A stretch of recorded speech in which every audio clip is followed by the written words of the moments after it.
যুক্তরাষ্ট্রে অভিবাসীদের সাজা দিতে কারাগার বানাচ্ছেন ট্রাম্প, অবৈধদের বিরুদ্ধে বাড়ছে তৎপরতা। যুক্তরাষ্ট্রের অবৈধ অভিবাসীরা যেন প্রেসিডেন্ট ডোনাল্ড ট্রাম্পের গলার কাটা, ফলে যত তাড়াতাড়ি সম্ভব তাদের বিরুদ্ধে কার্যকর পদক্ষেপ গ্রহণে তৎপরতা। এর মধ্যে দেশটির বিভিন্ন স্থান থেকে গ্রেফতার করা হয়েছে অনথিভুক্ত হাজার হাজার অভিবাসীকে।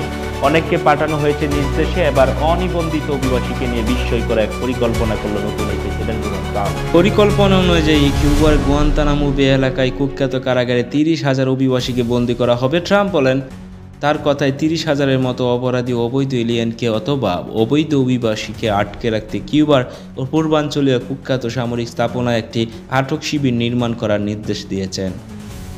গুয়ান্তানামো বে কারাগার নামে পরিচিত এই স্থাপনায় 9/11 হামলার পর থেকে সন্দেহভাজন সন্ত্রাসীদের বন্দী করে রাখছে যুক্তরাষ্ট্র। মার্কিন জনগণকে হুমকিতে ফেলা সবচেয়ে খারাপ অপরাধী অবৈধ এলিয়েনদের আটকে রাখতে গুয়ান্তানামো বেতে আমাদের 30,000 শয্যা আছে। এর আগে 20 জানুয়ারি দ্বিতীয় মেয়াদে যুক্তরাষ্ট্রের প্রেসিডেন্ট হিসেবে শপথ নেন ট্রাম্প। নির্বাচনী প্রচারণাতেও ট্রাম্পের অভিবাসন বিরোধী এজেন্ডা দেখা গেছে। এছাড়াও অভিষেক অনুষ্ঠানে দেওয়া ভাষণে অভিবাসীদের বিরুদ্ধে কঠোর পদক্ষেপ নেওয়ার ঘোষণা দেন তিনি। বলেন, যুক্তরাষ্ট্রে অবৈধভাবে প্রবেশ বন্ধ করে দেবেন তিনি। অবৈধ অভিবাসীদের অপরাধী হিসেবে বর্ণনা করে ট্রাম্প বলেন, যুক্তরাষ্ট্রে থাকা এমন লাখ অভিবাসীকে ফেরত পাঠানো হবে। এবার অবৈধ অভিবাসীদের গুয়ান্তানামো বেতে বন্দী করে রাখা নিয়ে ট্রাম্পের ঘোষিত পরিকল্পনায় যুক্তরাষ্ট্রে শুরু হওয়া অভিবাসী বিরোধী অভিযান আরও জোরদার হবে বলে মনে করা হচ্ছে।